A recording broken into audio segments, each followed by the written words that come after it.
আমাদের নেতা তারেক রহমান বলেছে একটা সম্মেলন সভা ডিসেম্বরের মধ্যে ভোট হলে ভালো হয়। আমরা মনে করি আপনারা নতুন করে বিবেচনা করে, কারণ ষড়যন্ত্র চক্রান্ত আর করেন না।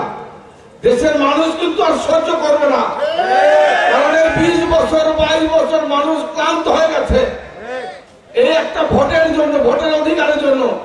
দয়া করে আপনারা একটা মানে কি বলে ডিসেম্বর বিএনপি বলেছে, এর মধ্যে আমরা চাই এপ্রিল মাসে রোজা, মার্চ মাসে রোজা, এপ্রিল মাসে বৃষ্টিকাল, মানুষ ভোট কেন্দ্রে যেতে পারবে না, মা বোনেরা ভোট কেন্দ্রে যেতে পারবে না, মানুষ ভোট কেন্দ্রে যেতে পারবে না।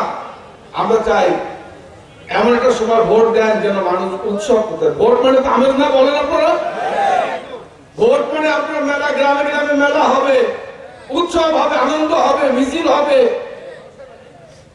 সেই উৎসবের সময় হচ্ছে ডিসেম্বর জানুয়ারি।